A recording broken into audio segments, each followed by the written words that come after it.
वो कहावत तो आपने सुनी होगी कि एक गंदा अंडा सारे अंडों को खराब कर देता है।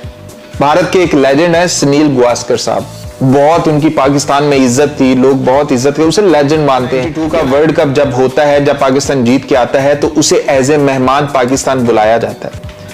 यार बाकी छोड़ दो, जो सोशल मीडिया पर लोग लगे हुए हैं उन सबको छोड़ दो।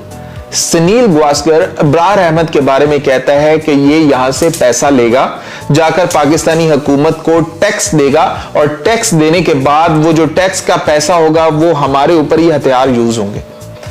मतलब सुनील गावस्कर साहब, आपने तो भाई बिल्कुल ही मलया मेट कर दिया, अपनी इज्जत का कबाड़ा कर दिया आपने। मतलब इतनी भी अकल नहीं है। और आप चेक कर लो कि सुनील गावस्कर वसीम अकरम के साथ बैठकर अब भी कमेंट्री कर रहा होता है, उसी पैनल का हिस्सा होता है।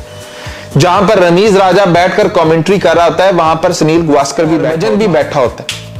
ये जो लोग पाकिस्तान के खिलाफ बकवासियात कर रहे होते हैं ये उनके साथ बैठे होते हैं। आपने सुना था कि लेजेंड लीग के अंदर हरभजन ने पाकिस्तान के खिलाफ खेलने से इनकार कर दिया था और उसके बाद आपने ये भी देखा था कि शोएब मलिक को जफ्फियां डाल रहा है और उसी टीम का शोएब मलिक भी हिस्सा था जिसके खिलाफ इस बंदे ने खेला और वो शोएब अख्तर को जफ्फियां डाल रहा है, साथ बैठकर खाने खा रहा है। और सुनील गावस्कर का भी यही है कि वकार यूनिस के साथ बैठकर कमेंट्री कर रहे हैं। भाई वकार यूनिस जो वहां से पैसा लाएगा ना, वो भी पाकिस्तान में आकर टैक्स पे करेगा, वो भी टैक्स पाकिस्तान के हथियारों पे लगेगा।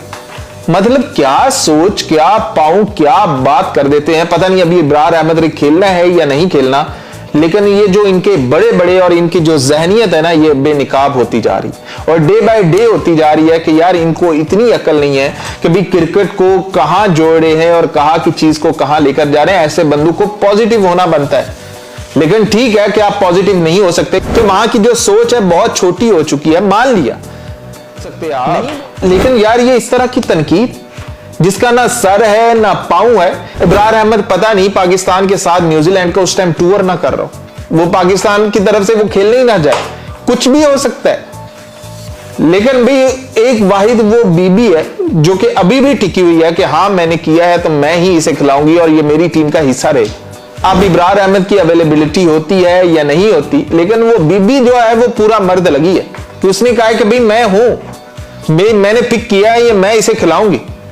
और वहां पर पूरे भारत के अंदर आग लगी हुई है कि यार ये क्या हो गया है, ये क्या हो गया है। कोई सीमें तोड़ती फिर रही है तो कोई कुछ करती फिर रही है। और जहां पर अपना मफाद आता है वहां साथ बैठे हुए ये कमेंट्री भी कर रहे हैं, साथ जफ्फियां भी डाल रहे हैं, साथ खेल भी रहे हैं। जहां अपना मफाद है, हाँ जहां किसी और का नुकसान हो रहा होगा तो कहेंगे कि हाँ इसका नुकसान कर देते।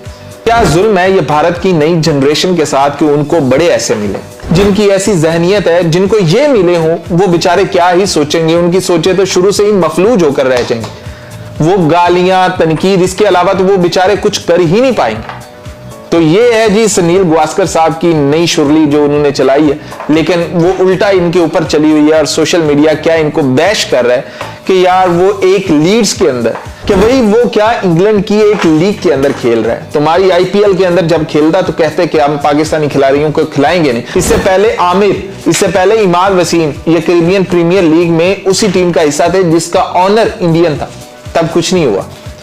ये सारा कुछ इसलिए है कि वहां पर वो बंदे बीजेपी की हुकूमत नहीं है, तो बस इसीलिए ये वावेला मचा हुआ है और ये इस तरह की तनकीदें चल रही हैं। लेकिन हम तो कहते हैं कि यार अफसोस है वो इंडिया की यंग जनरेशन का कि बेचारे इसे सोचते होंगे, बस हर टाइम गाली, हर टाइम जहन फंसा हुआ, बस इसी में फंसे रहेंगे।